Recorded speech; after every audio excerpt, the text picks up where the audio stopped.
తిరుపతి కోర్టులో కేంద్ర సిట్ బృందం పిటిషన్ వేసింది. తిరుపతి లడ్డూ కల్తీ నెయ్యి కేసులో అరెస్టు చేసిన 4 నిందితులను విచారణకు అప్పగించాలని సిట్ అధికారులు కోరారు. 10 రోజుల పాటు విచారణకు అప్పగించాలని విజ్ఞప్తి చేశారు. ఇప్పటికే కల్తీ నెయ్యి కేసు నిందితులు జ్యుడిషియల్ రిమాండ్లో ఉన్నారు.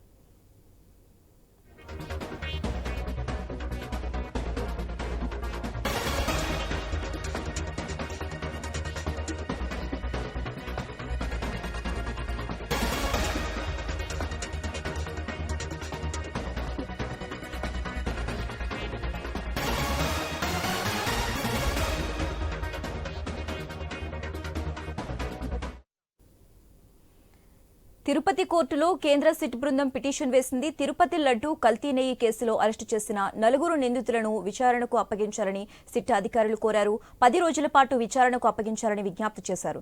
ఇప్పటికే కల్తీ నెయ్యి కేసు నిందితులు జ్యుడిషియల్ రిమాండ్లో ఉన్నారు. ఇక ఇదే అంశానికి సంబంధించి మోర్ అప్డేట్స్ మా ప్రతినిధి వర్మ ఫోన్ ద్వారా అందిస్తారు. వర్మ, సత్యరేఖ, టీటీడీకి కల్తీ నెయ్యి సరఫరా పైన ఇప్పటికే కేంద్ర సిట్ బృందం 4 అరెస్ట్ చేసింది. వాళ్ళు బోలే బాబా డైరీ డైరెక్టర్లు విపిన్ జైన్, పోమిల్ జైన్, వైష్ణవి డైరీ మాజీ సిఇఓ విజయకాంత్ చావ్లా, అలాగే ఏఆర్ డైరీ ఎండి రాజు రాజశేఖరన్లను సిట్టు బృందం అదుపులో తీసుకున్న పరిస్థితి అయితే ఉంది. అయితే వీళ్ళను A2 నుంచి A5 నిందితులుగా వీళ్ళని చేర్చడం జరిగింది.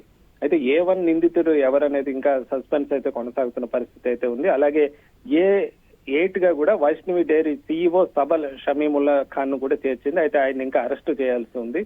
అయితే దీనికి సంబంధించి ఈ రోజు అరెస్టు చేసిన ఏదైతే 4 నిందితులు ఉన్నారో వాళ్ళను తమ కస్టడీకి అప్పగించాల్సిందిగా విచారణ చేయాలని చెప్పి కూడా ఈ రోజు తిరుపతి కోర్టులో అధికారులు అయితే ఒక పిటిషన్ అయితే దాఖలు చేశారు. దీనిపైన ప్రత్యర్థి లాయర్ కు కూడా న్యాయమూర్తి నోటీసులు ఇవ్వాల్సిందిగా కోరారు. అలాగే ఎవరైతే A2 గా ఉన్నారో రాజు రాజశేఖరన్ కూడా బెయిల్ పిటిషన్ కూడా ఈ రోజు కోర్టులో ఆయన తరపున న్యాయవాది కూడా దాఖలు చేసిన పరిస్థితి అయితే ఉంది. దీనిపైన కూడా ఎవరైతే సిట్టు బృందం సంబంధించిన న్యాయవాది కూడా నోటీసు ఇవ్వాల్సిందిగా కూడా న్యాయమూర్తి ఆదేశించిన పరిస్థితి. 4 రోజుల్లోనే ఈ బెయిల్ పిటిషన్ పైన కూడా సమాధానం ఇవ్వాలని చెప్పి కూడా న్యాయమూర్తి ఆదేశించిన పరిస్థితి అయితే ఉంది. ఇక మిగతా నిందితులను కూడా త్వరలో అరెస్టు చేసే అవకాశాలు అయితే కనిపిస్తోంది. ప్రధానంగా ఏదైతే 2019లోనే టీటీడీకి బోలే బాబా డైరీ నెయ్యి సరఫరా చేసిన పరిస్థితి అయితే ఉంది. అయితే 2022లో సంస్థ ఏదైతే తిరుపతికి వచ్చిన ట్యాంకర్లు తనిఖీ చేసినప్పుడు నాణ్యత ప్రమాణాలు పాటించలేదన్న కారణంతో టీటీడీ వాటిని వెనక్కు పంపించింది. ఆ తర్వాత దాని కాంట్రాక్ట్ కూడా రద్దు చేసింది.